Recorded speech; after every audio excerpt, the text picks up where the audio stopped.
Chapter 23. Ashes in Elyndor. The boy watched his mother stir the stew over the small hearth. The broth bubbled gently, and the scent of fresh herbs filled the single room of the cottage. The thatched roof creaked in the wind, and a thin thread of light slipped between the shutters, painting the packed earth floor with a warm glow.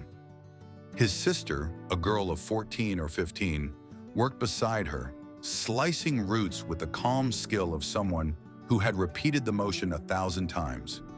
She hummed softly as the knife struck the board, rhythmic and familiar. It was a humble home, small, but filled with warmth. The door opened, and a man stepped inside with an axe over his shoulder, still flecked with wood chips. His shoulders were broad, his beard coarse, his face hardened by harsh winters. But his eyes softened when he saw his family. "We've got firewood for several days," he announced, setting the axe by the door. His wife smiled. "Good. The nights are getting colder." He leaned down to kiss her cheek and, as he passed, ruffled the boy's hair. The child giggled, clutching the small wooden bear his sister had carved for him a week earlier. Dinner passed in laughter. Warm bread, thin soup, stories told so many times they felt like part of the air itself. When the fire waned and the shadows stretched long, the mother sent the children to bed. But the boy stopped before entering the small room where their straw mattresses lay. His father noticed. "What troubles you, little oak?" The boy's dark eyes trembled. I don't want to sleep alone.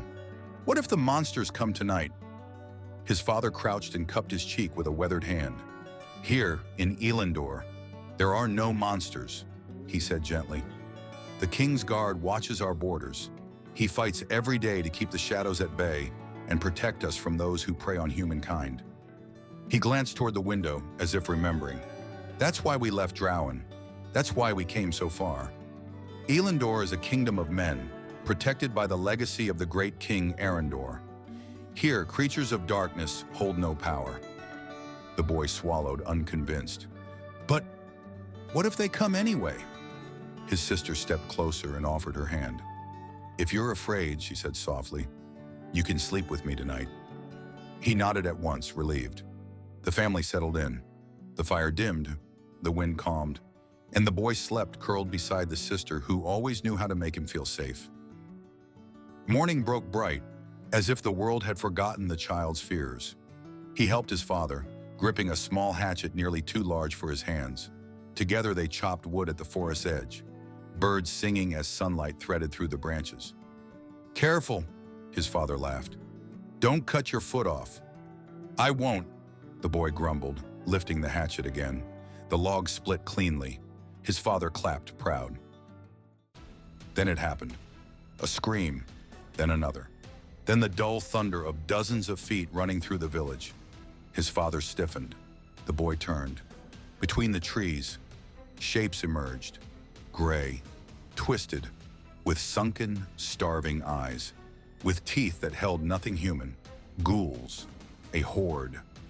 His father scooped him up at once, seized the axe with his other hand, and ran. "Inside!" he shouted.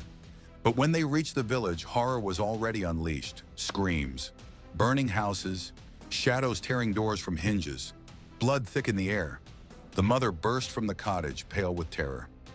"Run!" the father ordered. "Take the children and run for the forest." They fled together toward the trees, but the ghouls followed, drawn by scent, by movement, by life. One leapt. The father cut it down midair. Another came. Then another. The mother shoved the children forward. "Go! Don't stop!" A gray shape fell upon her. She had no time to scream. The boy let out a torn, piercing cry. His sister grabbed his arm and pulled him, until a ghoul lunged from the side and tore her from his grasp. Her body fell. Her eyes went dark. "Run!" his father roared. "Run!" One last ghoul hurled itself at him. A blow. A wet crack. Silence. The boy stood alone. The ghoul turned toward him. Its shadow swallowed him whole. He could smell its breath. He could feel death closing in. And then, steel. A clean stroke. The monster's head rolled across the ground. A knight stood before him, silver armor smeared with black blood, a longsword still humming in his hand. a cloak shredded by claws. He fought like a hurricane. Ghouls attacked from every side. He cut them down without hesitation. Another knight burst into view, 2 blades, a short sword in his left hand, a longer one in his right. He moved with perfect precision, complementing every strike of the first. "Looks like this sector is clear, Your Majesty," the second said. The first replied between blows. "Liam, we've known each other since we were boys. We're practically family. I've told you 1,000 times. Call me Arden." "I know, Majesty," Liam answered. "But now I'm your escort, not your friend.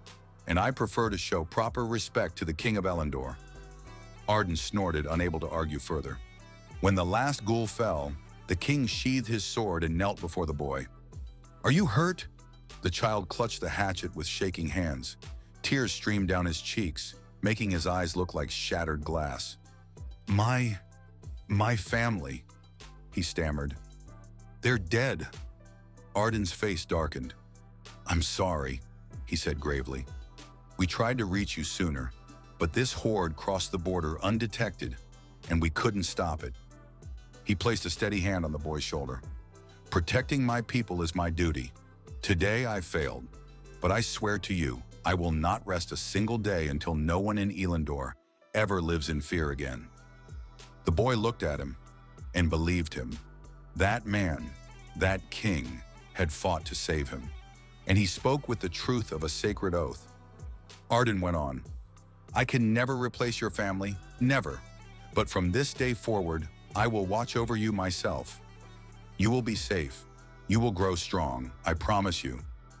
The boy drew a deep breath, trying to still the trembling. "What is your name?" the king asked. The child lifted his gaze. His dark eyes, still wet, shone like freshly tempered steel. "Riven." The world shifted. The memory dissolved, and blue eyes blinked open.